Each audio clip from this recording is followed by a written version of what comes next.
Welcome to Game Keys, everyone, as the Edmonton Oilers host the Vancouver Canucks on Hockey Night in Canada right here at Rogers Place. And we're pleased to be joined by the one and only Gene Principe, as the Edmonton Oilers, Gene, are looking for win number one. We know what transpired here about 72 hours ago against the Calgary Flames. Now, on the flip side, the Vancouver Canucks, they won in decisive fashion against the very same Calgary Flames who were playing the second half of a back-to-back. Now, 10 different forwards for the Canucks got in the point column. The Oilers electing to maintain their lineup, at least forwards and defense, but going with Calvin Pickard between the pipes. What do you make of that decision, Gene? Well, I think it's a good one. First of all, irrelevant of the fact it's game two, Calvin Pickard had a wonderful season.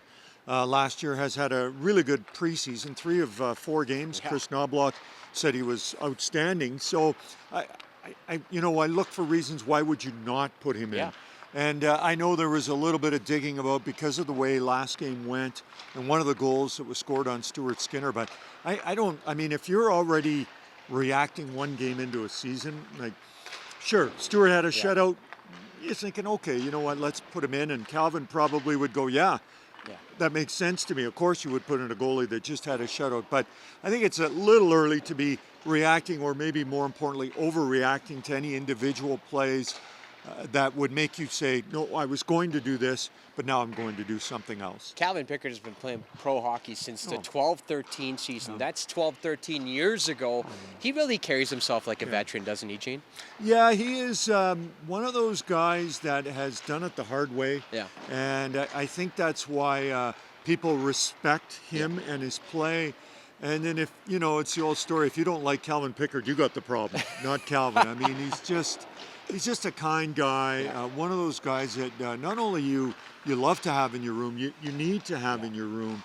And he's had so many roles. There was a time where he was expected to be a number one goalie and did a little bit of that earlier in his career.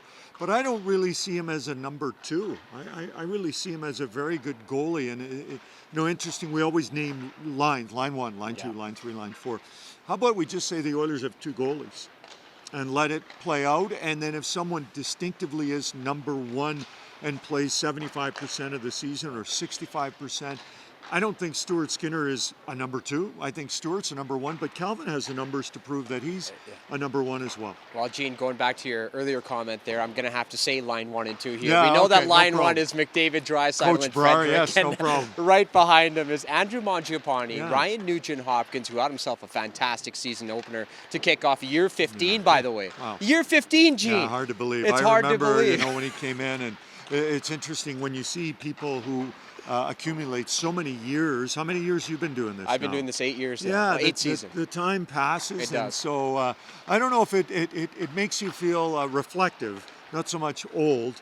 On more occasions than not. And I think that R&H is and continues to be a wonderful story. All right, that second line though, Mangiapane, Nugent-Hopkins, Savoy. They had a pretty good first game together, especially Matt Savoy. I think he's turning some heads here a little bit. He certainly has, Tony. And I have to say that when you're such a high pick in the draft, that I think everyone expects offense. And of course, Matt has done that previously, playing in the Western Hockey League and in the American Hockey League. But, for a young kid on a team with Connor and Leon, you don't have to be an outstanding offensive player. You have to be able to pull a certain amount of weight. But what really has got me for a young player who is very skilled is his commitment to defense and being on the penalty kill. That's a big deal.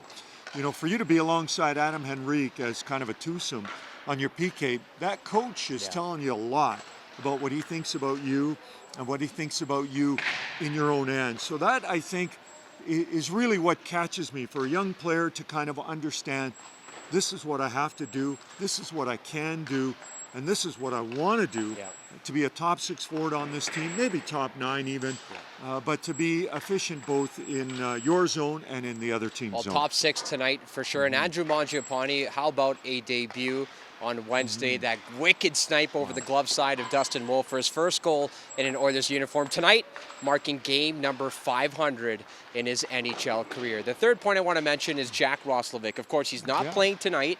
Yesterday, head coach Chris Knobloch confirmed that he wants to get him in a few more skates, get a few more reps with his new teammates, and maybe we can see him start playing over in New York. Can you just maybe talk about that addition and how important that is for the Edmonton Oilers, especially down the stretch in the late stages of the season. Yeah, I mean, a guy who scored 22 goals last season, if I remember correctly, I mean, that's a lot of goals in this league. And as Coach Knobloch pointed out, they weren't like power play goals. These are 5-on-5 goals or maybe 3-on-3 at times in overtime. Played alongside Sebastian Aho and Seth Jarvis, who are, I mean, they're two best offensive players.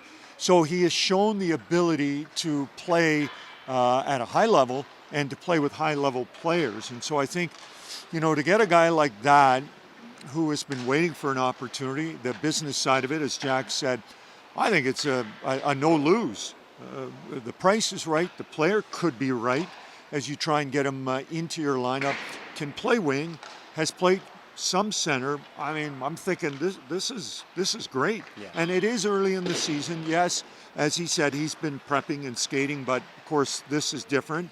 Anyone who hasn't started a training camp, I think at any level, understands that. But so early in the season that I think there's no rush. On this road trip after Vancouver, we will see him, and who knows where we will see him in the lineup, but I love it. And, a guy who's played in Canada, played in Winnipeg, kind of understands the importance of hockey in this country, and he gets to potentially play with Leon and Connor and win a Stanley Cup. Players are really getting a sense that this organization wants to win. Yeah, absolutely. I mean, and they're doing everything to show everybody on the outside that, Connor and his signing, Matthias is signed, the coach is signed, Jake Wallman is signed. I mean, I don't remember. I've been covering the team since '98 as a broadcaster, and obviously watched them prior to that. I don't remember a week or 8 days like this ever. The only other time that I can kind of remember something like this was at the trade deadline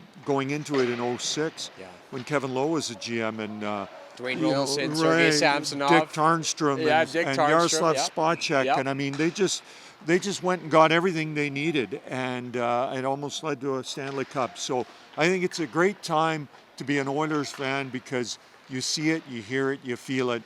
This team is as committed as any, if not more than some, to win the Stanley Cup. Well, Roslovic is not in. Jake Wallman also not in. He's currently on IR. Darnell Nurse is in after missing Friday's practice with an illness. You asked me how many years I've been doing this. It's been 8 years. You just said 1998. 27 years of greatness. We're looking forward to 27 more. Thanks, Gino. I appreciate it. Hopefully we got a few more. Enjoy tonight's hockey game, Thanks, everyone. buddy.